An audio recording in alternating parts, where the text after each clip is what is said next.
Cain was the first homeless man. He chose the wrong profession and it displeased the Lord. He became a soldier and killed his brother in the first bloody revolution. The Lord awarded him a life sentence of unwanted freedom. He came to dread the night sleeping on the concrete. It hurt his back, his ass, and his arms. In the daytime, he hiked around the city hauling a backpack in the desert heat. Cain's mother could never forgive him. She lit a candle every night for Abel. He would have been a good father, she said. God protected Cain. Perhaps it was the first time he walked around in a man's skin in order for his words to have weight. Cain was a sharecropper, a farmer without a farm. His brother's blood in his red-rimmed eyes. Sweet fruits reminded him of his own long ago. It was no camping trip. It was the beginning of an experience. He too remembered his brother, and it shamed him. The fat of the firstlings, the respect of the Lord, the almighty dollar. Cain filled a small blue backpack and left his apartment. A thin sleeping bag, a few books, a ski mask, baby wipes.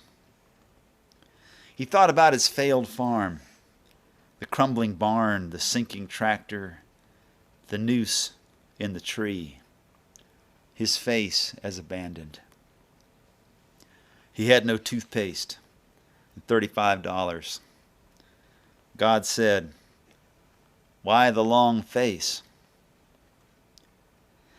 Satan thought the whole thing was a bad idea. You give him a temporary hell? I want a temporary hell. God said, "Don't listen to him. Those who do well will be accepted. Those who do not do well will sin as you have." And God's mind was fixed. Many of his congregation were living in poverty. His church was young. "Abel always told me what to do," said Cain. "I couldn't take it anymore." "I love you, and I want to understand you," said God. Satan came around to the idea and strove to be Cain's guide, telling him where to bed down at night. And God said to Cain, "Where is Abel, your brother?" "I don't know.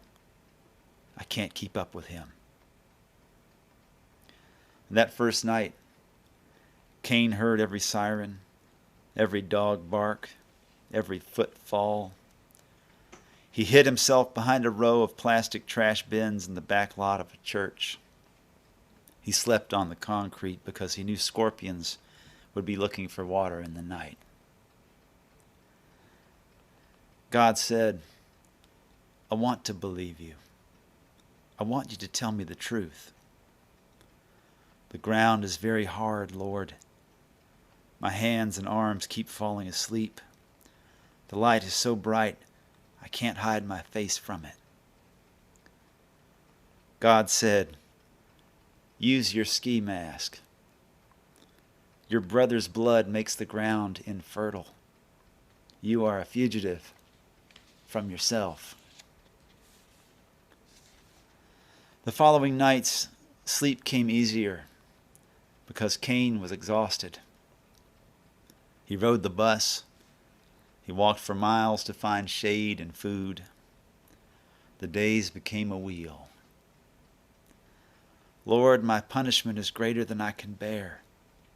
I can't find you anymore when I pray. All I know is suspicion and hunger. I'm afraid someone will kill me." Cain sat in the bus stop and waved at the drivers. He cleaned himself in the bathroom of a library and checked his email. No reply from God.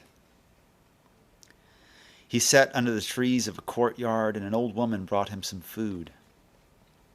He walked downtown in the dry heat of the afternoon, the sun on his bent and balding head. He caught a bus back out to his sleeping spot, sat on a bench outside an auto shop until it was dark enough to hide again.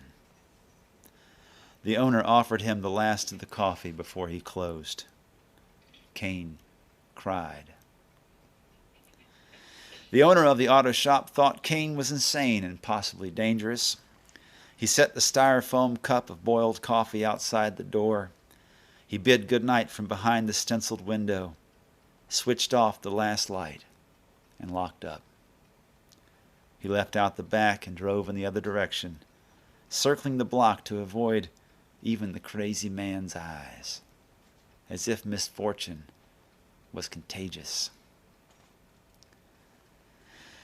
Cain still sought God.